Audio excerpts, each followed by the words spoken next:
जब संविधान लागू हुआ था तो आरएसएस ने इसका विरोध किया था कि इसमें भारतीय कुछ भी नहीं, और नेहरू अंबेडकर दोनों के पुतले फूके थे। रामलीला ग्राउंड में बड़ी रैली भी हुई थी। तो जिनकी आस्था संविधान में नहीं रही, उससे कैसे उम्मीद की जाएगी संविधान की रक्षा वो करेंगे? जो पूरा दलित मिडिल क्लास का फॉर्मेशन है वो तो सरकारी एफर्ट से है ना, नौकरियों से है, शिक्षा और नौकरियों से है। वो कब बना भाई? पाकिस्तान जब वहाँ बम बना रहा था, सेना पे खर्चा कर रहा था, पंडित नेहरू यहाँ पर पब्लिक इंस्टीट्यूशंस बना रहे थे। एक मॉडर्न सोशलिस्ट आदमी थे ना, विदेश में एजुकेशन हुई थी, डेमोक्रेसी या क्या विजन है वो समझते थे। मोदी जी को क्या पता है? वो तो चाहते हैं कि नेहरू को डिमोलिश करने में लगा है ना पूरा दक्षिण पंथ, क्योंकि ये चाहते थे कि हिंदू राष्ट्र बने, नेहरू सेकुलर राष्ट्र चाहते थे। जब आप 5 ट्रिलियन इकोनॉमी कह रहे हैं तो एजुकेशन पहुंच के बाहर क्यों हो रहा है? रोजगार पहुंच के बाहर क्यों हो रहा है? स्वास्थ्य पहुंच के बाहर क्यों हो रहा है? नेहरू जी से इनको रात में डर लगता है, सपने में डर लगता है ना, क्योंकि idea of India secularism, Nehru ji को तो मुसलमान भी साबित कर देते हैं। ये तो हल्ला करते हैं कि पीओ को ले लेंगे। इंदिरा गांधी ने तो पाकिस्तान को बांट दिया अमेरिका के मर्जी के खिलाफ। इंदिरा गांधी को तो मैं बहादुर लेडी समझता हूं कि उन्होंने कह के इमरजेंसी लागू किया। 18 महीना 20 महीना में हटा भी दिया, फ्री एंड फेयर इलेक्शन में गई, चुनाव हार भी गई। यहां तो वोट की डकैती हो रही है, अनडिक्लेयर्ड इमरजेंसी है। तो बाबा साहब ने जब घोषणा पत्र लिखा था शेड्यूल कास्ट मैनिफेस्टो का पहले इलेक्शन में, तो आप जाके पढ़ लीजिए, उसमें क्लियर कट लिखा है कि आरएसएस और हिंदू महासभा जैसे संगठनों से हमारा कोई समझौता नहीं होगा। क्या ये नहीं पढ़े थे? बाबा साहब का नाम ले रहे हैं तो उसी जिस दिन समझौता किया आरएसएस बीजेपी से, उसी दिन दलित पॉलिटिक्स डिरेल हो गया। तो ये मैं लोगों को यही तो समझा रहा हूं कि आरएसएस बीजेपी सब छीन रहा है। सारा 10-15 साल में ये मिडिल क्लास डिमोलिश कर देगा। इसलिए पब्लिक सेक्टर बचाओ, और जितना मोदी जी ने बेचा है सरकारी संस्था उसको वापस लाओ। दुनिया में तानाशाही का अंत होता है ना, और बड़े बड़े तानाशाह इतिहास में देखे हैं। तो ये तो सीधा सीधा वोट लोकतंत्र हाईजैक्ट।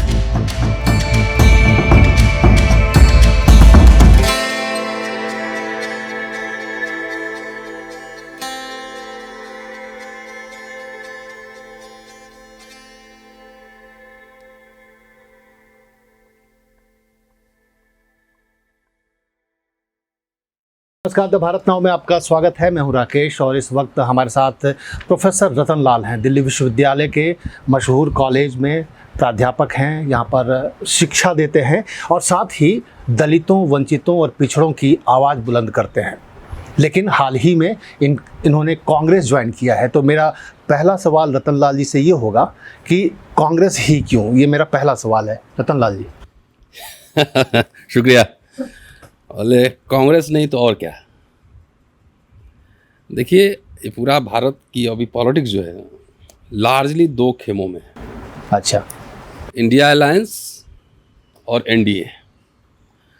और एनडीए जो है वो backed by RSS. RSS BJP उसका पॉलिटिकल आउटफिट है जो सरकार चला रही है। और खुलेआम आरएसएस ने, बीजेपी ने, इसके जो और संगठन है जी, बाबा लोग, लार्जली दक्षिणपंथी, इन लोगों ने बहुत ही सिस्टमैटिक तरीके से भारतीय संविधान और भारतीय गणराज्य पर हमला बोल दिया है। हम लोग पिछले कई वर्षों से संविधान बचाओ संघर्ष समिति चला रहे हैं। हाँ बिल्कुल। और आरएस इतिहास का छात्र हूँ तो थोड़ा बहुत इतिहास पढ़ता समझता हूँ। तो जब संविधान लागू हुआ था तो आरएसएस ने इसका विरोध किया था कि इसमें भारतीय कुछ भी नहीं, और नेहरू अंबेडकर दोनों के पुतले फूके थे। रामलीला ग्राउंड में बड़ी रैली भी हुई थी। तो जिनकी आस्था संविधान में नहीं रही, उससे कैसे उम्मीद की जाएगी संविधान की रक्षा वो करेंगे? सिस्टमैटिकली नए प्रोविजंस बन रहे हैं संविधान में, रोज नए नए संशोधन आ रहे हैं। अब अशोक चक्र, अब सिंगोल आ गया है, पार्लियामेंट बदल चुका है। सिर्फ प्रतीकों का बदलना नहीं है, पूरा वैल्यूज सिस्टम का बदलना है। तो वैसे स्थिति में जब ये संविधान और भारतीय गणराज्य का अस्तित्व खतरे में है, तो उसमें India alliance largely led by Congress सबसे बड़ा घटक दल। हाँ, फिलहाल वो लीड भी वही कर रहा है एक तरीके से। कांग्रेस के इसी में संविधान बना ना भारतीय गणराज्य, उस समय भी बड़ी पार्टी थी, सबसे बड़ी पार्टी थी ना, तो लीड वही कर रहा है। तो इस समय किसी और मोर्चा की बात करना या दल बनाना या किसी और में जाना, तीसरे मोर्चे की बात करना, इसका मतलब सीधा आप आरएसएस बीजेपी को मदद कर रहे हैं। तो जितना आप में शक्ति हो, जितना ताकत हो, वो आप वैसे शक्तियों को मजबूत करें जो कि आरएसएस बीजेपी के खिलाफ खुलेआम संघर्ष कर रहा है। और मैं समझता हूँ कि राहुल गांधी के नेतृत्व में कांग्रेस पार्टी लगातार, आपने देखा इलेक्शन में भी आरक्षण और संविधान मुद्दा बना, और इलेक्शन में इन्होंने कहा था 400 पार संविधान बदलना है, खुलेआम बोला। भाई संसद हम तो कुछ बोल देंगे तो भावना आपकी आहत हो जाएगी, मुझे गिरफ्तार कर लेंगे। संसद मार्ग पे संविधान की प्रतियां जली, बाबा लोग सरेआम घोषणा कर रहे हैं कि हम हिंदू राष्ट्र बनाएंगे, मनुस्मृति लागू करेंगे। खुलेआम हो रहा है ना, किसी पे कोई एक्शन हो रहा है? मनुस्मृति पे बाद में जाएंगे, लेकिन ये आपने देखा कि लगातार बीजेपी की कोशिश है, चाहे वो राष्ट्रपति पद हो, उपराष्ट्रपति का पद हो या उन्होंने जो सिलेक्शन किया दलितों और पिछड़ों के, तो वो ये दिखाने की कोशिश तो कर रहे हैं। यही तो लीला है ना, मैं वही समझना चाह रहा हूँ। वही लीला है ना, एक को राष्ट्रपति बना देंगे, बाकी जो है ना अधिकार खत्म कर देंगे, लेके अपना जात का मंत्री ले जपो, माला जपो। भाई पढ़ा ना सोशल मीडिया में 27,000 स्कूल बंद हो रहे हैं। नवोदय आप पढ़े यूनिवर्सिटी में ना, कितने फीस लगते थे? नवोदय विद्यालय में फ्री में पढ़ाई होती थी ना, उसमें फीस क्यों लग रहे हैं? क्या आम लोगों के पहुंच में उच्च शिक्षा है, रोजगार है, स्वास्थ्य है? तो एक जात का मंत्री लेके क्या करेंगे? उसका आचार करना है क्या? हमें जात का मंत्री, आप एक बात बताओ, आज़ादी के बाद तो कांग्रेस में सबसे ज़्यादा ब्राह्मण मुख्यमंत्री रहे। उत्तर प्रदेश का एग्जाम्पल ले लें, तो उस समय दलितों के राइट्स काटे गए कि बढ़ाए गए? इसी में जवाब है ना। उस समय दलितों के को राइट्स मिले या छीने गए? जो पूरा दलित मिडिल क्लास का फॉर्मेशन है वो तो सरकारी एफर्ट से है ना, नौकरियों से है, शिक्षा और नौकरियों से है। वो कब बना? भाई पाकिस्तान जब वहाँ बम बना रहा था, सेना पे खर्चा कर रहा था, पंडित नेहरू यहाँ पर पब्लिक इंस्टीट्यूशंस बना रहे थे, है ना, industry, AIIMS, medical colleges, engineering college, mining college, infrastructure बना रहे थे, ग्रीन रेवोल्यूशन हो रहा था। भाई हमारा मुख्यमंत्री नहीं था मान लो दलित, लेकिन बैंक का नेशनलाइजेशन हुआ तो नौकरियां दलितों को ही मिली ना। बिल्कुल। अच्छा, एक बात रतनलाल जी समझ में नहीं आता, नेहरू जी से क्या है या वो बराबरी करना चाहते हैं या हमारे प्रधानमंत्री? कहाँ नेहरू और कहाँ मोदी, कोई तुलना है? नेहरू हमेशा उनकी जुबान पे रहते हैं, चाहे वो संसद हो या संसद से बाहर हो। और आरजेडी के सांसद राज्यसभा में उन्होंने कहा भी था कि नेहरू आपके शील्ड हैं। मतलब नेहरू को किस तरीके से वो इस्तेमाल कर? भाई नेहरू एक मॉडर्न सोशलिस्ट आदमी थे ना, विदेश में एजुकेशन हुई थी, डेमोक्रेसी या क्या विजन है वो समझते थे। मोदी जी को क्या पता है? वो तो चाहते हैं कि नेहरू को डिमोलिश करने में लगा है ना पूरा दक्षिण पंथ, क्योंकि ये चाहते थे कि हिंदू राष्ट्र बने। नेहरू सेकुलर राष्ट्र चाहते थे। भाई सेकुलर ब्राह्मण प्राइम मिनिस्टर नेहरू, सेकुलर ब्राह्मण prime minister, socialist prime minister, तो उन्होंने तो सबको दिया। भाई इंदिरा जी पेंशन लेके आई, सरकारी नौकरियां सबको मिल रही थी, पढ़ाई हो रही थी। पंडित अटल बिहारी वाजपेयी कॉरपोरेट ट्रस्ट, दक्षिणपंथी ब्राह्मण, इन्होंने तो पेंशन ही छीन लिया, डिसइन्वेस्टमेंट मिनिस्ट्री बना दी, पेंशन छीन लिया। न्यू पेंशन स्कीम उन्हीं का देन है। तो कंपेयर कर लीजिए दोनों में। बिल्कुल है, तो एक ने दिया, दूसरे ने छीन लिया। जब आप 5 ट्रिलियन इकोनॉमी कह रहे हैं तो एजुकेशन पहुंच के बाहर क्यों हो रहा है? रोजगार पहुंच के बाहर क्यों हो रहा है? स्वास्थ्य पहुंच के बाहर क्यों हो रहा है? भाई जो 70 साल में कहते हैं कुछ नहीं हुआ, तो बेच क्या रहे हैं? आप बता दीजिए 10 साल 11 साल में मोदी जी ने कितने पब्लिक सेक्टर यूनिट खोले, कितने यूनिवर्सिटीज, कितने कॉलेज खुले हैं, कितने बंद हुए हैं? भाई पिछड़ा प्रधान, तो पिछड़ा ले क्या करेंगे? पिछड़े प्रधानमंत्री एक काल में पिछड़ों के हक मारे जा रहे हैं। मोदी जी ने कोई ओबीसी के उत्थान के लिए कोई कमीशन बनाया है? वो तो मंडल के खिलाफ कमंडल लेके वही सारथी बने हुए थे। नहीं, इतने प्रधानमंत्री हुए, मुकाबला सिर्फ नेहरू जी से। भाई नेहरू जी से इनको रात में डर लगता है, सपने में डर लगता है ना, क्योंकि idea of India secularism, Nehru ji को तो मुसलमान भी साबित कर देते हैं। इनका डीएनए टेस्ट किया जाता, पता नहीं ये कहाँ कौन है, कहाँ से आया। तो नेहरू से डर लगता है। नेहरू अंबेडकर में मतभेद थे, है ना, लेकिन दोनों तो एक बात पे सहमत थे ना, कि हमें एक मॉडर्न सेकुलर रिपब्लिक बनाना है। इसमें तो क्लैरिटी थी। बाबा साहब ने स्टेट एंड माइनॉरिटी लिखा, जिसको मिनी कॉन्स्टिट्यूशन भी कहते हैं, तो उसमें स्टेट सोशलिज्म की बात की थी उन्होंने, कि जहां जरूरत होगा हम पब्लिक सेक्टर अपना रखेंगे, जरूरत होगा तो हम प्राइवेट भी लेंगे। तो नेहरू जी ने वो काम किया नहीं, इंदिरा जी ने काम किया नहीं। जमींदारी उन्मूलन हुआ, लैंड सीलिंग एक्ट आया, पब्लिक सेक्टर यूनिट बना। ये तो हल्ला करते हैं कि पीओ को ले लेंगे। इंदिरा गांधी ने तो पाकिस्तान को बांट दिया, अमेरिका के मर्जी के खिलाफ। बिल्कुल। सिक्किम को मिला लिया, सिक्किम को मिलाया ना, इंदिरा जी के समय में हुआ था ना। इंदिरा जी को कहते थे कि भाई दलितों की अम्मा है, दलित सरकारी दामाद बन गए। ये क्या दे रहे हैं दलितों को? इतनी पिटाई हो रही, कोई केस मुकदमा, कोई एफआईआर हो रहा है कहीं?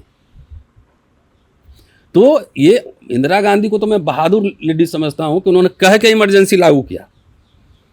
18 महीना 20 महीना में हटा भी दिया, फ्री एंड फेयर इलेक्शन में गई, चुनाव हार भी गई।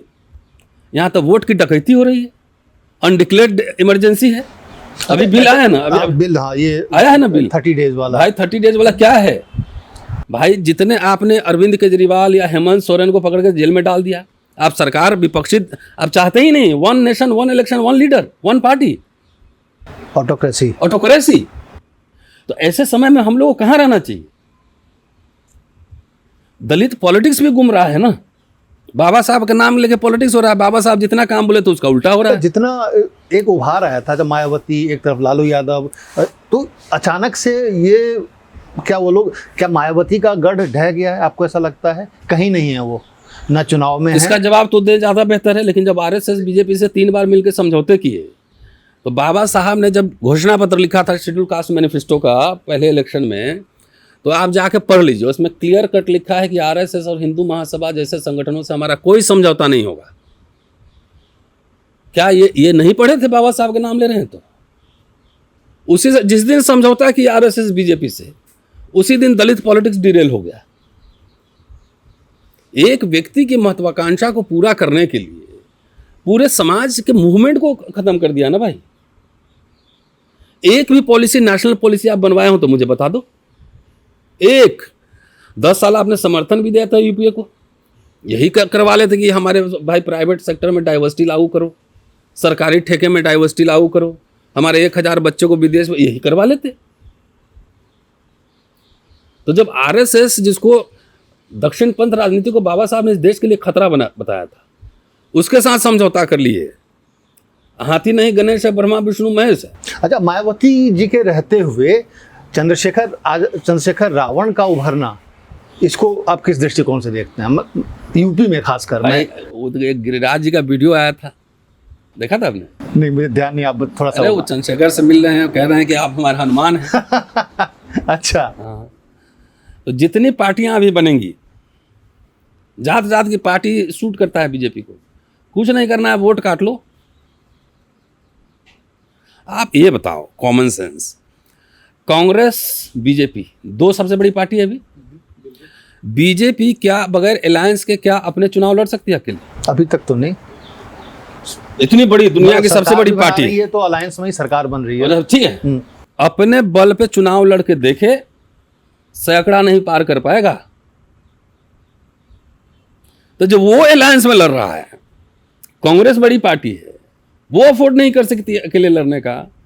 और दलित लोग हाँ जी हम अकेले लड़ेंगे चुनाव, तो ये तो मतलब छठी का बच्चा भी बता देगा कि क्या हो रहा है। अच्छा, बिहार गढ़ रहा था, मतलब मुझे जहाँ तक याद है हर जिले में कांग्रेस का अपना एक कैडर होता था। क्या वजह है कि वहाँ से बिल्कुल नामो निशान मिट गया? 70 सीट में से 51 सीट हार गए पिछली बार। क्या कोई वजह तो होगी ना? मतलब ये चुनाव में कैसे टिकट बांटते हैं, क्या करते हैं? अब देखिए, मैं तो बार बार एक बात कहता हूँ कि चुनाव एक दिन होता है, साल में एक बार होता है, 5 साल में। लेकिन राजनीति तो रोज होता है ना, कार्यकर्ताओं का। जैसे अभी राहुल जी यात्रा पे हैं, ठीक है, तो देखिए कार्यकर्ता सब एक्टिव हो गया पूरा। तेजस्वी यादव, राहुल गांधी यात्रा पे हैं, दीपांकर भट्टाचार्य हैं, सब लोग घूम रहे हैं, मुकेश सहनी हैं। तो चार्ज है ना एटमॉस्फेयर। बिल्कुल। तो कार्यकर्ता को हर समय एनर्जाइज करके रखना पड़ता है। गांधी, अंबेडकर यात्रा करते थे, मूवमेंट करते थे, है ना, हर 2-4 साल पे बड़ा आंदोलन करते थे जी। तो ये पॉलिटिकल ट्रेनिंग होता है लोगों के लिए। अगर आप शिथिल हो जाएंगे तो देखिए, जिसका जिला मुख्यालय एक्टिव रहेगा वही सत्ता में रहेगा, सिंपल फॉर्मूला है। जिला मुख्यालय एक्टिव रहता है तो 10 लोग चाय पीते हैं, 4 अखबार आता है, लोग देखता है कुछ हलचल हो रहा है, मतलब उनको एंगेज रखना। हाँ, इसलिए ऑर्गेनाइजेशनल सेटअप का होना बेहद जरूरी है, मैं समझता हूँ। तो ये अभी जो राहुल जी जिस तरह से एक्टिव हुए हैं, क्या आपको लग रहा है कि फिर उस अम्ब्रेला के तहत सब लोग एकजुट हो रहे हैं, खासकर जो दलित पिछड़ों का वोट है, क्या कैच कर पाएंगे इस बार? मुझे लग तो रहा है भाई, मैं तो खुल के कहता हूँ, इसमें कोई डिबेट कर ले कि 26 जनवरी 1950 के बाद जो दलित मिडिल क्लास का फॉर्मेशन है वो शिक्षा, वजीफा, फेलोशिप, नौकरी की वजह से है।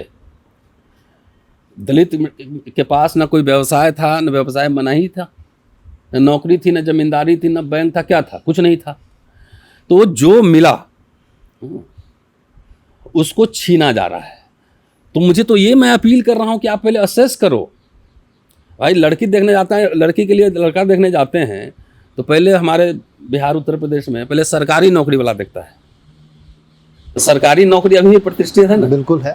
वहाँ पर बीपीएससी टीचर की वैल्यू देखिए। फिर तो सरकारी नौकरी खत्म हो जाएगा तो बेटी की शादी भी नहीं होगी।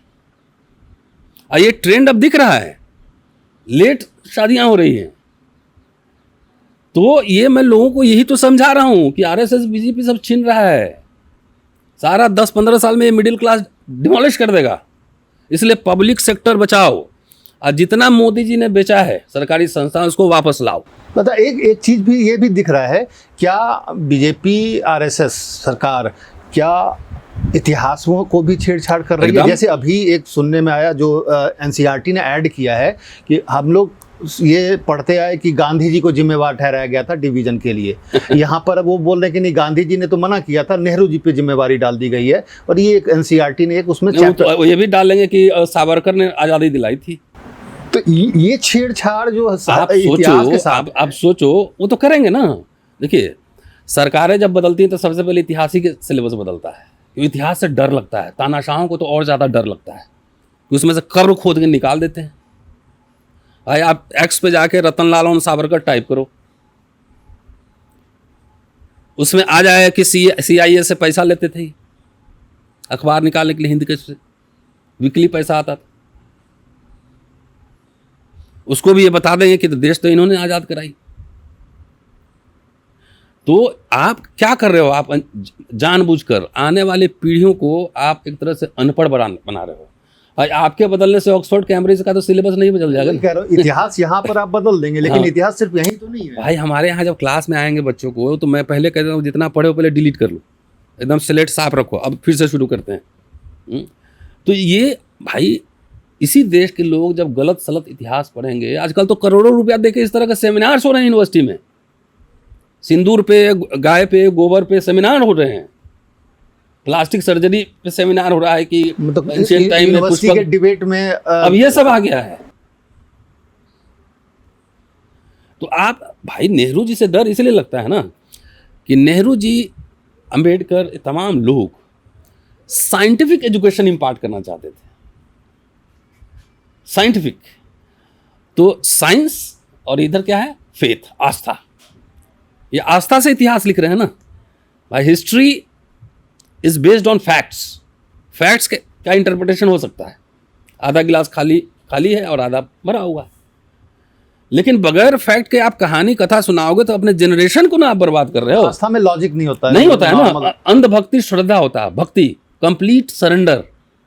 वहाँ रीजनिंग, आर्गुमेंट, साइंटिफिक टेम्परामेंट, हम लोग से क्यों इन लोगों को दिक्कत है? तो इनसे, इसीलिए नेहरू जी से डर लगता है ना। अभी तो मैं शुरू करूंगा नेहरू पढ़ना। अभी तो बाबा साहब अम्बेडकर को पढ़ा है, अब नेहरू पढ़ना शुरू करता हूँ, सावरकर, दोनों। अभी हमारे कोर्स में भी आ गया 4th ईयर में। मैंने कहा वेरी गुड। सावरकर पूरा राइटिंग, कलेक्टेड राइटिंग स्पीचेज है, पढ़ूंगा, नेहरू पढ़ूंगा, प्राइमरी सोर्स पढ़वाएंगे स्टूडेंट सबको। तो ये बात है, इसलिए इतिहास से छेड़छाड़ ये आने वाली पीढ़ियों के लिए बहुत खतरनाक है। अच्छा, जो अधिकार यात्रा बिहार में चल रहा है राहुल गांधी के नेतृत्व में और तेजस्वी यादव के नेतृत्व में, सीपीआई भी उसमें शामिल है, क्या लगता है कि एसआईआर के द्वारा, उसके थ्रू दलितों पिछड़ों के वोट कटे हैं या उन पर अटैक हुआ है? कटे हैं। देखिए, बिहार इनके काबू में नहीं आ रहा है, पहले समझिए। हर समय नीतीश कुमार के कंधे पे ही रख के वहां पे आए हैं। हाँ, ठीक है। और बिहार इनके लिए नाक का प्रश्न है, कभी बिहार में शासन नहीं कर पाए। अभी भी लीडर वहां पे लालू प्रसाद यादव हैं, कांग्रेस राहुल गांधी है। और ये मतलब किसी तरह से वोट चोरी कर लो, डकैती कर लो, इलेक्शन कमीशन का रवैया नहीं देख रहे हैं। संवैधानिक संस्था है क्या ये? बांग्लादेश में इलेक्शन कमीशन के खिलाफ विद्रोह हुआ कि नहीं हुआ? ये साफ दिख रहा है। हम लोग तो इतने साल से कह रहे हैं ईवीएम से लेकर तमाम हटाओ इसको, हेरा फेरी है। 2017-18 से इसके खिलाफ हम लोग लड़ रहे हैं। अब तो साबित हो गया। एक जगह राहुल गांधी ने डेटा दिया ना बेंगलोर से, तो सीधा सीधा डकैती या प्रेस कॉन्फ्रेंस। कंफ्यूजन है ये। अब एक ये कहानी सुना रहे हैं कि वो CSDS वाला डेटा है और राहुल गांधी, उसने माफी मांग ली तो राहुल गांधी का जो प्रेजेंटेशन था वो गलत। तो राहुल गांधी ने क्या CSDS से डेटा लिया था? शायद नहीं, अपना रिसर्च कराया। अपना रिसर्च था और वो शायद चुनाव आयोग का डेटा था। हाँ। अच्छा, चुनाव आयोग डेटा क्यों नहीं दे रहा है? भाई, दुनिया की सबसे बड़ी लोकशाही है, फ्री फेयर ट्रांसपेरेंट इलेक्शन होना चाहिए ना। आप सुप्रीम कोर्ट में अड़ गए कि आधार कार्ड नहीं, बैंक में जाइए, कहीं जाइए, स्कूल में जाइए, आधार कार्ड मांगता है। तो ये डकैती नहीं है, तानाशाही नहीं है इलेक्शन कमीशन की। फ्री फेयर ट्रांसपेरेंट, ये तो लग रहा है बीजेपी का ऑफिस खुल गया है वहां पे इलेक्शन कमीशन में। राजीव कुमार कहाँ हैं? शेरो शायरी करते थे बहुत। वो कंप्यूटर इंजीनियर तो नहीं थे, लॉ पढ़े थे, मैनेजमेंट पढ़े हुए थे, तो उनको कैसे ज्ञान होगा कि इसमें गड़बड़ नहीं हो सकता है, वोट रिगिंग नहीं हो सकता है, चोरी नहीं हो सकता। इतने तो इलेक्शन में प्रमाण आ गए हैं। एक चंडीगढ़ में रिटर्निंग ऑफिसर हेरा फेरी दिखा ना। अनिल। अब तो इलेक्शन कमीशन देश की जनता को विद्रोह करने के लिए उकसा रहा है। सबसे इंपॉर्टेंट अधिकार था वोट का, और साउथ बोरो कमेटी में बाबा साहब गए, वहां से इस पर चर्चा कर रहे हैं। साइमन कमीशन में जब मेमोरेंडम दिया था तो उन्होंने कहा था कि भाई, पागल को छोड़कर जितने एडल्ट हैं सबको वोट का राइट मिलना चाहिए। संविधान सभा में बहस हुई कि इसमें कुछ शिक्षा और संपत्ति के क्राइटेरिया होने चाहिए। अंबेडकर, नेहरू इसके खिलाफ थे। प्रोफेसर केटी शाह ने संसद में उठाया था कि कुछ एजुकेशनल क्वालिफिकेशन होना चाहिए। नहीं, एक जो साक्षर नहीं है उसको भी इतना विवेक जरूर होता है कि अपने समस्याओं को, अपने समुदाय की समस्याओं को समझ सके, इतना तो विवेक होता है ना। तो जो इतने संघर्षों से, पहले तो टैक्स वैक्स देना उसको मिलता था ना, वोटिंग, जमीन टैक्स का क्राइटेरिया था। इतने संघर्षों से जो वोटिंग राइट मिला था, ये तो सीधा डकैती कर रहा है। जो राहुल की यात्रा निकल रही है तो आप लोग उसको मॉनिटर कर रहे होंगे, क्या लगता है दलितों और पिछड़ों में इस बात का भय है कि हमारा वोट कटेगा और सच में हमारे ऊपर ही ये अटैक है?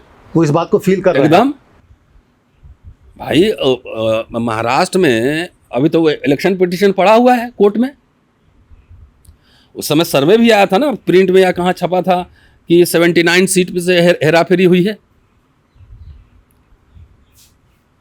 तो ये तो सीधा सीधा डकैती है। इतना आपको पॉपुलर मैंडेट मिला हुआ है, तो ट्रम्प तो रोज हरकाता है बच्चे जैसे, है गाइस बैठो इधर। क्या इंदिरा जी झुकी थी क्या? अमेरिका के न चाहने पे बोले तुम गेट लॉस्ट, इधर बांग्लादेश आजाद। अच्छा, इस तनातनी की कुछ वजह समझ में आ रही है? इस टैरिफ जो वॉर स्टार्ट, अरे बहुत सारा यहाँ का इलेक्शन का डिटेल्स, मोदी जी के बारे में बहुत सारा डिटेल्स ट्रम्प रखा होगा, इनका भी उस्ताद है वो। भाई, कोई सीधा सीधा भारत को ललकारे, प्राइम मिनिस्टर की आवाज नहीं निकले, तो ये ताकत की निशानी है, कमजोरी की निशानी। इनका तो पूरा इंटरेस्ट अडानी पे है, अडानी पे मुकदमा चल रहा है वहां। तो अडानी को बचाने के लिए ये पूरा ये डिजाइन है इनका। अच्छा, कि अमेरिका में उनके खिलाफ एक्शन, ये पूरा संपत्ति देश का जा रहा है उधर, सब जगह अडानी एयरपोर्ट, अडानी सेव। अब पानी भी आएगा, आप सांस लेने पे भी होगा टैक्स देना, अडानी टैक्स दीजिए, सांस ले, ऑक्सीजन भी अडानी। हम तो कह रहे हैं हम लोग अब बस चले तो जितना ही सब बचा है सबको नेशनलाइज करो पकड़ के, सब वापस। देश के लोगों के टैक्स पेयर, किसान मजदूर के मेहनत की कमाई से पब्लिक इंस्टीट्यूशंस खड़े हुए थे ना, बिल्कुल। और आप उसको प्राइवेट सेक्टर को दे रहे हो। महारत्न कंपनी, नवरत्न कंपनी, वो तो प्रॉफिट ही दे रहा है ना आपको। लाइफ इंश्योरेंस, कितना बड़ा इशू था लाइफ इंश्योरेंस। अंबेडकर ने लिखा था कि ये स्टेट कंट्रोल होना चाहिए। देश का अरबों खरबों रुपया प्राइवेट हाथ में, तो सबको नेशनलाइज करना पड़ेगा। सरकार लोगों के लिए ना, लोगों के द्वारा लोगों के लिए। ये तो सरकार ये तो हेरा फेरी करके जीते हैं, इसीलिए इतना एरोगेंट, हम जो मर्जी है कर लेंगे। मतलब इनको लगता है कि हर बार जीतना हमें ही है। हाँ, तो हम जो मर्जी है कर लेंगे, हल्ला करते रहो। दुनिया में तानाशाही का अंत होता है ना, और बड़े बड़े तानाशाह इतिहास में देखे हैं। तो ये तो सीधा सीधा वोट लोकतंत्र हाईजैक्ट। तो ऐसे समय में जब पूरा हमला हो गया हो पूरा गणराज्य और संविधान की अवधारणा पर, दलित राइट्स, बैकवर्ड राइट्स सब मारे जा रहे हो, कॉम्युनल हेट्रेड फैलाया जा रहा हो, उस समय किसी भी साइंटिफिक टेम्परामेंट के व्यक्ति को कहां होना चाहिए। मैं अपॉलिटिकल नहीं रहा कभी, मेरी एक राजनीतिक समझ है, पॉलिटिकल पार्टी अब ज्वाइन किया। हाँ बिल्कुल, उससे पहले भी आप। अभी लग रहा था कि भाई अलग अलग एफर्ट्स लगाने से बेहतर है कि जो फोर्सेस इनको चैलेंज कर सकती हैं, जो टकरा सकती हैं, उन्हीं को मजबूत किया जाए। दलित समाज में डिमांड पैदा किया जाए कि आप डिमांड मेमोरेंडम तैयार करो, चर्चा होगी, इस पर डिबेट होगा। अभी तो राजनीति के चक्कर में खाली इलेक्शन इलेक्शन इलेक्शन, और सारे नौकरी और शिक्षा उक्षा सब गायब होता जा रहा है। कोई डिमांड नहीं, शिक्षा एजेंडे में नहीं है ना, तो उसको एजेंडा पैदा करना है। भाई मेरे कहने पे 5 लाख लोग जिस दिन आ जाएंगे तो उस दिन हम सरकार पे दबाव बनाएंगे ना। भाई इसी सरकार को हमने 2 बार हराया भी भाई, SC/ST एक्ट वाले पे और रोस्टर वाले इशू पे 2019। तो बाबा साहब का संविधान में क्या लिखा, हम भारत के लोग।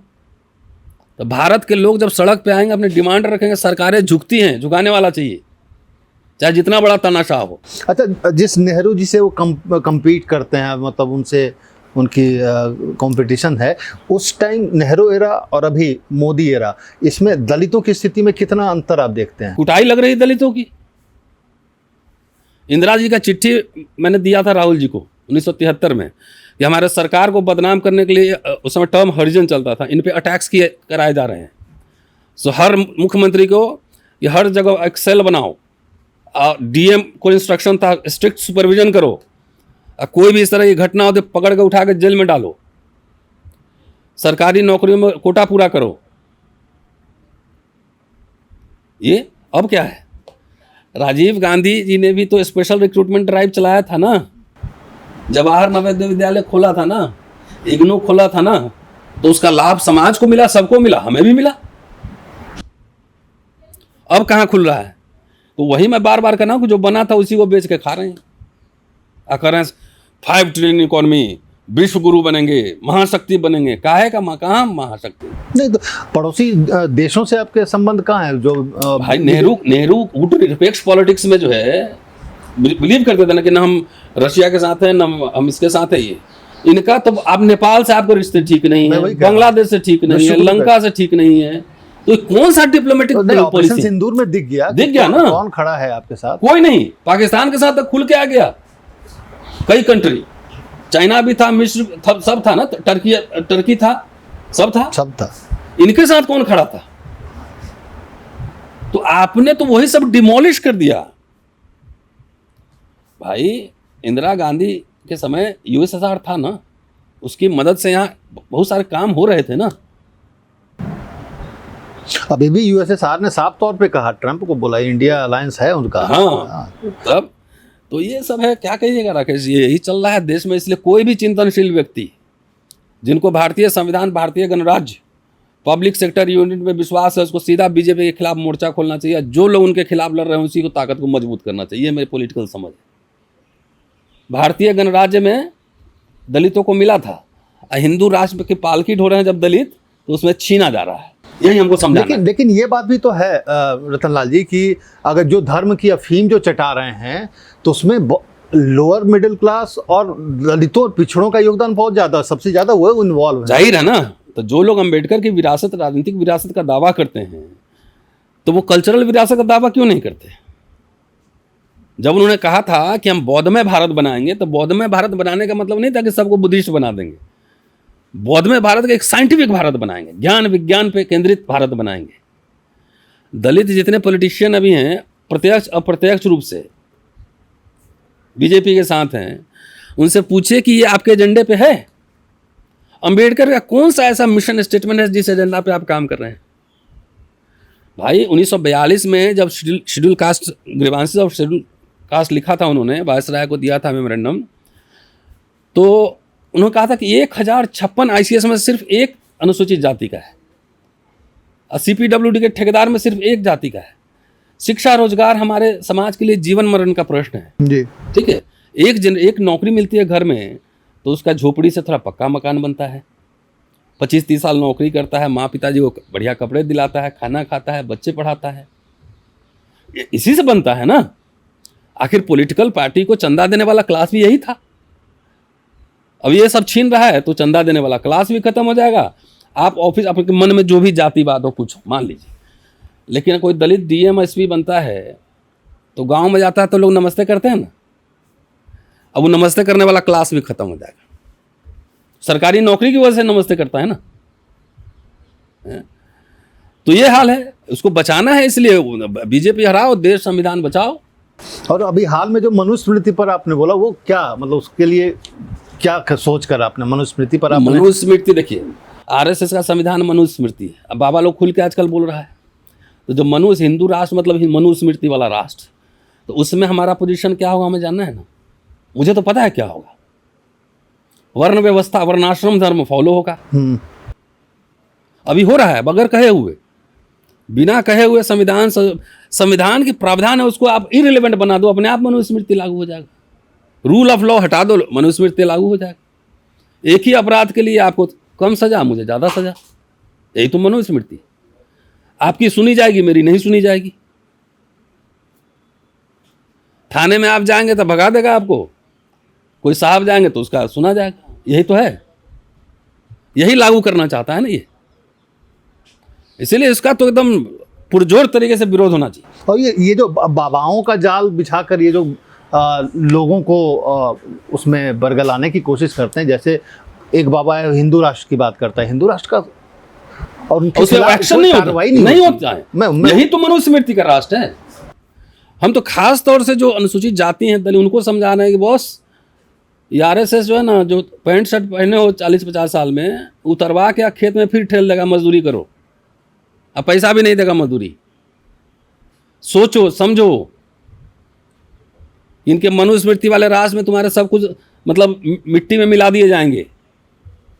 सब डरा हुआ है ना। अभी IAS IPS लोग को जानता हूँ, सब डरा हुआ है। दलित क्या, ब्राह्मण IAS भी डरा रहता है। ये है। तो बिहार इलेक्शन के संदर्भ में जो यात्रा चल रही है, उसको कितना महत्वपूर्ण मान रहे हैं? बहुत महत्वपूर्ण है। आप देखिए, स्वतः भीड़ उमड़ती है। कोई ट्रक पे भर के तो लोग लाते नहीं, जहाँ जा रहे। कल भी मैंने देखा, शाम में सभा थी राहुल गांधी की, तेजस्वी की, तो स्वतः स्फूर्त भीड़ है। तो ये एकदम नाक की लड़ाई है इस बार बिहार।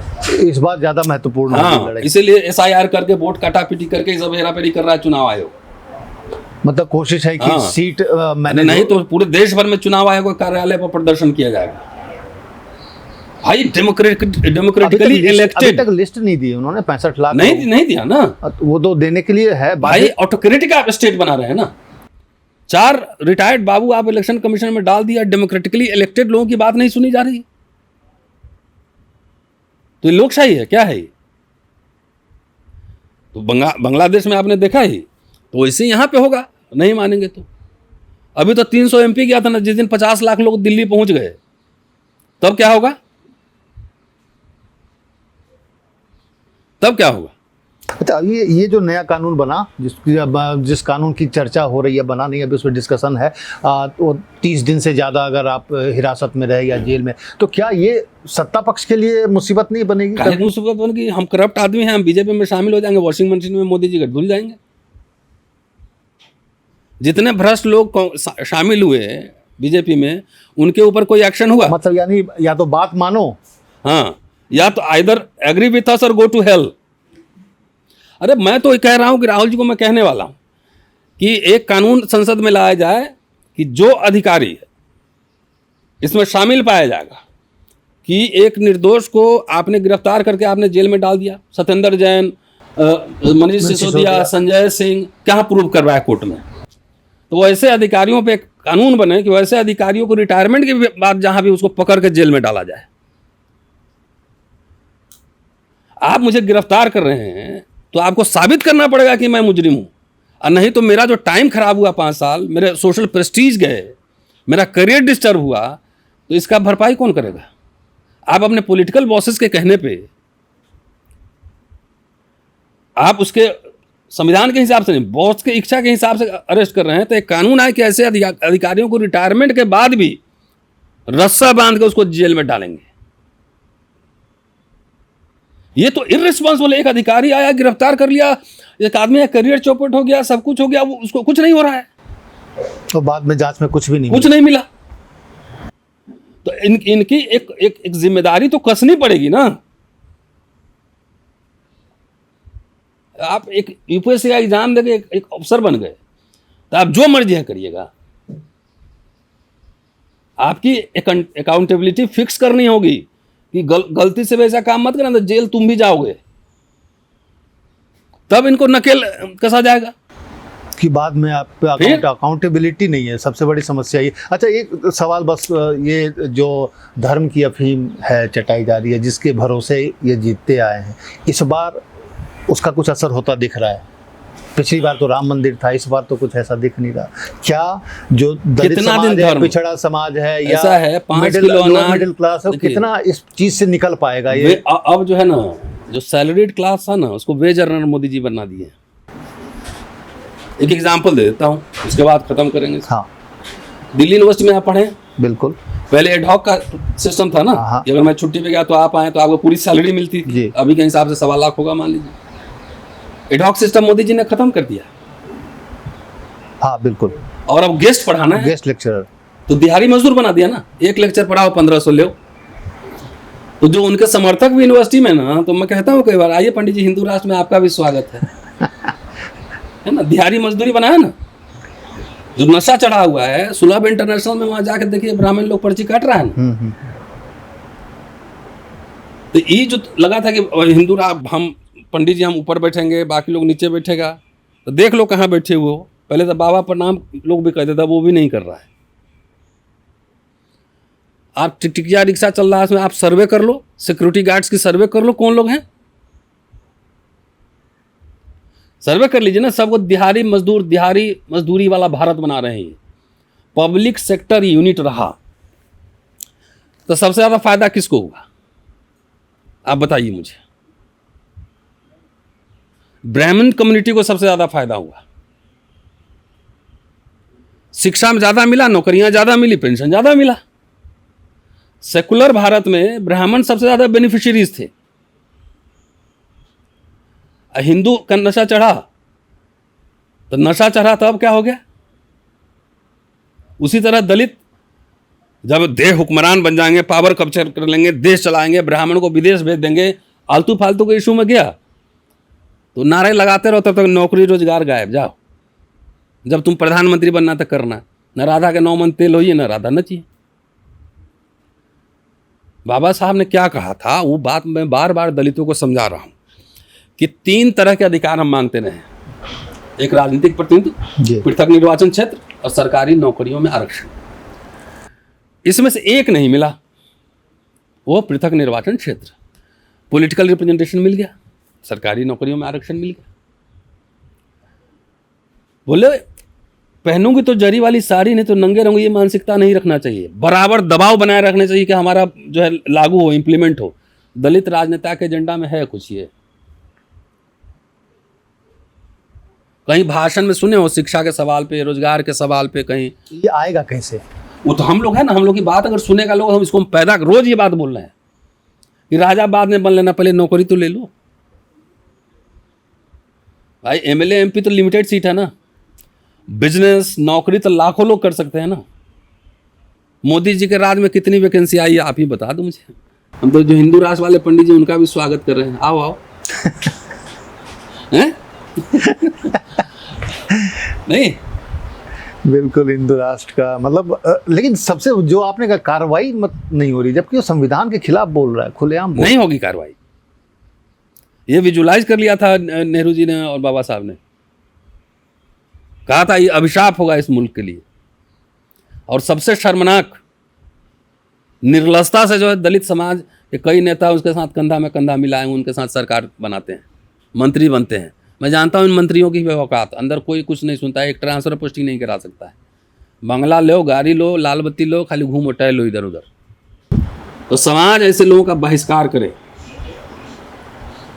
भाई पासवान जी भी गए ना उधर ही, हाँ बसपा ने सरकार बनाई ना उनके साथ। ये तो पासवान जी का बेटा चिराग तो हनुमानी बन के लंका में घूम रहा है पूरा। मांझी है ना, वो इमरजेंसी का समर्थक हैं मांझी जी, उनका इंटरव्यू मैंने पढ़ा, अच्छा था इमरजेंसी हम लोग की। इमरजेंसी पे मैंने एक बहस उठा दी थी ना, आपने देखा होगा शायद, तो मैंने कि मैं इंदिरा गांधी और इमरजेंसी के समर्थन में बोलने आया हूँ। तो राहुल जी भी मंच पे बैठे हुए थे। हाँ वो वाला मैंने सुना था। हैं? तो मांझी जी भी सारा फायदा लिए कांग्रेस में, अभी वहाँ पे पालकी भी ढो रहे हैं। और अठावले साहब वो तो बुद्धिस्ट रेडिकल दलित पैंथर से निकले हुए, वो भी वहाँ ढो रहे हैं। इनको शायद इस बात का एहसास नहीं है कि जब नौकरी मिडिल क्लास एजुकेटेड क्लास दलित का खत्म होगा तो एक झटके में पॉलिटिकल रिप्रेजेंटेशन भी खत्म कर देगा, अब कुछ नहीं कर पाएंगे, एक झटके में होगा। अच्छा बिहार कौन बोलेगा? जब ये नेता लोग दलित पे एट्रोसिटीज हो रही हैं, शिक्षा रोजगार सब बर्बाद हो रहा है, जब ये नेता लोग नहीं बोल रहा है, तो जब इनका रिजर्वेशन खत्म होगा तो जनता कौन बोली? अच्छा बिहार इलेक्शन में चिराग पासवान का नाम लिया आपने, मांझी, वीआईपी, पीके, क्या दलित समुदाय या पिछड़ा समुदाय कंफ्यूज नहीं होगा वोट किसको करना है? नहीं, क्लैरिटी ये क्लैरिटी हमें पैदा करना पड़ेगा। वही मैं क्लैरिटी कैसे आएगी? तो अभी यात्रा चल रहा है ना, इसमें बहुत सारी बातें हो रही हैं। अच्छा आप जो है ना, ये सोशल मीडिया का भी ज़माना है, हम यहाँ बैठे रहते हैं और गांव-गांव में लोग हमें सुन लेते हैं, पहचान लेते हैं, तो अवेयरनेस तो जाहिर है ना। अब तो डकैती वोट का तो सामने आ गया ना, वही तो मैं कह रहा हूँ। लोकसभा चुनाव में हम लोग इतना घूमे, इसके खिलाफ पूरा मैंडेट था, सेटिंग करके जीत लिया ना। ये चुनाव आयोग चुनाव लड़ रहा है, इसलिए लड़ाई तो पहले चुनाव आयोग से है। अब डकैती ही कर लोगे तो कौन क्या करेगा? इसलिए पॉलिटिकल पार्टी को मिलके इसका टूथ एंड नेल, इसका विरोध करना चाहिए। इलेक्शन कमीशन अपने लिमिट में रहे। एक नेहरू, अंबेडकर, तमाम ऐसे लोगों ने सपना देखा था कि विजडम वाले लोग ऐसी संस्थाओं में आएंगे। लग रहा है कि विजडम वाला लोग सब है, गाना सुना रहा है, शेरो शायरी कर रहा है, सीसीटीवी पे गजब सीसीटीवी पे कि महिलाएं, बता मूर्खता की पराकाष्ठा है। तो तुम सीसीटीवी क्यों लगाते क्यों? अच्छा वहां महिलाएं जाती हैं, माँ बहनें जाती हैं, तो कौन से कमरे में जाती है कि वोट डालने जा रही हैं भाई, आप रिकॉर्ड कर रहे हैं उसको, क्यों नहीं दिखा सकते? वो कोई चेंजिंग रूम थोड़ी है, चेंजिंग रूम है। तो आप समझ रहे हैं ना, इसलिए Indian democracy is at stake, in danger. इसलिए हम जैसे लोगों को कांग्रेस के साथ ही रहना चाहिए। अब मैं लोगों से अपील करता हूं कि भाई भी मेरा खड़ा होगा बीजेपी से तो उसको हराने के लिए मैं अपना पैसा खर्चा करके कैंपेन करने जाऊंगा। ये क्लैरिटी हमारे अंदर है। हमसे कोई पूछ रहे थे कि भाई बीजेपी वाला आपको मंत्री बनाएगा तो आप जाएंगे, हमने प्रधानमंत्री ही बनाएगा तो ना जाएंगे, बोलो। अरे हम जिन लोगों से पढ़े लिखे हैं, जिनके साथ ट्रेनिंग हुई है, आर.एस. शर्मा, सुमित सरकार, डी.एन. झा, श्रीमाली, ऐसे लोग पढ़ाए हैं, उनके साथ रहे हैं, तो क्या आरएसएस, बीजेपी, क्या पॉलिटिक्स हम समझते नहीं हैं? इतने तो मंत्री होंगे आज़ादी के बाद से, सबका नाम याद है, कितने कैबिनेट मिनिस्टर्स हुए होंगे। उससे बढ़िया सीरियस हम अपना रिसर्च करें, किताब लिखेंगे, आर्टिकल लिखेंगे, बोलेंगे। तो मैंने कह दिया कि अब सवाल ही नहीं उठता है। अब कुछ लोग टिकाऊ होते हैं, बिकाऊ नहीं होते। अब इंडिया में जो कुछ चाहिए सब है ना भाई, पढ़ा रहे हैं, घर मिला हुआ है, तनख्वाह मिल रही है, लोग पहचान रहे हैं, सारे क्लब्स 5 स्टार में खाना खा चुके हैं, अब क्या चाहिए? और इससे ज़्यादा क्या होता है? एक मिडिल क्लास लाइफ स्टाइल में बिल्कुल उस समय किताबें मेरी 10-11 पब्लिश हो गई हैं, 2-3 प्रेस में हैं, इनसे लड़ भी रहे हैं, लिख भी रहे हैं, बोल भी रहे हैं। तो कहीं ना कहीं आपको जो नेसेसिटी है उसको कंट्रोल करना होगा ना। तो इसीलिए मैं तो देखिए नहीं, अच्छा ये इतना खुलकर बोलने का खामियाजा भी आपने भुगता है। हाँ? वो क्या है, उसका रिकॉर्ड स्टेटस क्या है अभी आपका? अभी कोर्ट में केस चल रहा है, लड़ाई हाँ, जारी अभी है। पासपोर्ट भी रिन्यू नहीं हुआ, वीजा अटका दिए ये लोग। हमने कोई बात नहीं है, हम विदेश जाए चाहे नहीं, यहीं से बोलूँगा, अमेरिका में लोग सुन लेता है, तो वो सबसे थोड़ी डरने वाला हूँ। तो कहाँ यहाँ डीसी भी बैठा हुआ था कि सॉरी बोल दो, हमले सवाल नहीं, हम सावरकर के ट्रेडिशन के नहीं हैं, तुमको जो करना है करो, है ना। खुलकर बोलने का नतीजा था हाँ। कि आपके खिलाफ मामला दर्ज हुआ, आपकी अरेस्टिंग हुई और अब लड़ाई कोर्ट में है। इस सरकार में अगर मुकदमा नहीं हो तो हम एक्टिविस्ट किस बात के? ये तो हमारे लिए मेडल है। जब प्रतिरोध का इतिहास लिखा जाएगा ना दिल्ली विश्वविद्यालय में, जब प्रतिरोध का कोई ना कोई आज नहीं 50 साल बाद रिसर्च करेगा, असेसमेंट तो होगा, असेसमेंट होगा ना। हाँ। 10,000 प्रोफेसर हैं, अपनी व्यक्तिगत सुविधाओं के लिए, मुक्ति के लिए सरेंडर कर चुका है लोग। तो उस समय इतिहास लिखा जाएगा तो मेरा इतिहास जरूर लिखा जाएगा। डिजिटल वर्ल्ड में सब डॉक्यूमेंटेड है ना। हाँ। तो इतिहास लिखा जाएगा तो हमारा भी इतिहास लिखा जाएगा प्रतिरोध के स्वर में। और इंटेलेक्चुअल तो वही है जो अपने समय के जलते हुए सवालों पर, मुद्दों पर अपनी टिप्पणी नहीं करे, सवाल नहीं उठाए, तो वो इंटेलेक्चुअल नहीं है, फिर दरबारी कवि और दरबारी साहित्यकार है। मेरी ये समझ है। मतलब अगर इस 15 अगस्त की बात करें तो एक तस्वीर आईटी सेल बीजेपी की तरफ से जारी हुआ था, जिसमें पेट्रोलियम मिनिस्टर की तरफ से एक पोस्टर जारी हुआ था जिसमें सावरकर की तस्वीर तिरंगे से भी ऊपर है और गांधी जी से भी ऊपर है। तो मानसिकता क्या झलक रही है? यही तो मैं कह रहा हूँ ना, ये तो सावरकर को बता देगा कि इन्हीं ने आज़ादी दिलाई थी। वही जो मैंने कहा था उससे साबित हो रहा है कि माफी वीर को जो है ना ऊपर लगाने का इनका पॉलिटिकल फिलॉसफी, दर्शन क्या है, ये रिफ्लेक्ट हो रहा है। वो तो कल होकर इतिहास में कह देंगे कि सावरकर ने पूरा नेशनल मूवमेंट लीड किया था।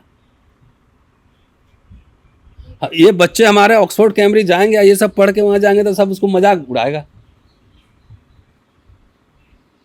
कोई भी बीजेपी का सपोर्टर भी तो वही हिस्ट्री पढ़ेगा ना। नहीं, इसके पीछे लॉजिक क्या है? सीधा और सीधा इतिहास तोड़ मरोड़ कर पेश करना है, और इनका माफी का धब्बा इनसे मिट नहीं रहा है। ठीक है, तो सिंबोलिज्म में जो है ना, सिंबोलिज्म में सावरकर को ऊपर रखना है। तो ये इनका जो मेंटालिटी है भाई, पाकिस्तान भारत के विभाजन में सावरकर भी एक कलाकार हैं। 2 राष्ट्र का सिद्धांत, नए प्रतिमान भी तो गढ़ने हैं, नए प्रतिमान गढ़ने हैं। हाँ, बिल्कुल भाई, हिंदू राष्ट्र बनाएंगे तो उस तरह का प्रतीक चाहिए आपको। इसलिए आप सिंबल उठा के लाए। अब सावरकर को प्रतीक के रूप में, गोलवलकर को प्रतीक के रूप में आप लाएंगे, तो ये तो इतिहास की हत्या हो रही है ना। ये छेड़छाड़ नहीं है, इतिहास की हत्या कर रहे हैं, और इसका खामियाजा इसी देश के लोग भुगतेंगे। चलिए, बहुत बहुत शुक्रिया रतनलाल जी। हमारे साथ थे रतनलाल जी, प्रोफेसर रतनलाल दिल्ली विश्वविद्यालय में प्रोफेसर हैं, अध्यापक हैं, शिक्षित करते हैं, लेकिन एक विचारधारा भी है इनके साथ जुड़ी हुई। खासकर दलितों और पिछड़ों की आवाज़ हमेशा बुलंद करते आए हैं। हाल ही में इन्होंने कांग्रेस ज्वाइन किया है और हमने इनसे जाना कि कांग्रेस ज्वाइन करने के पीछे क्या इनका था, मतलब नज़रिया क्या था। तो उन्होंने साफ तौर पे बताया कि वहाँ पर जुड़ना ज़रूरी है जहाँ पर अभी सब लोग जुड़कर एक साथ काम करेंगे उन ताकतों के खिलाफ जिससे लड़ना अभी ज़रूरी है। तो फिलहाल हमारी बातचीत इतनी ही है। हम फिर बिहार इलेक्शन के बाद एक बार फिर से रतनलाल जी से बात करेंगे और फिर देखेंगे कि जो दलित चेतना की बात कर रहे थे कि उसको उभारना है, जगाना है, ताकि वो अपने अधिकारों के प्रति जागरूक हो सकें और सही नेतृत्व चुन सकें, उसके बारे में बात करेंगे, लेकिन बिहार इलेक्शन के बाद। फिलहाल इतना ही। नमस्कार, शुक्रिया।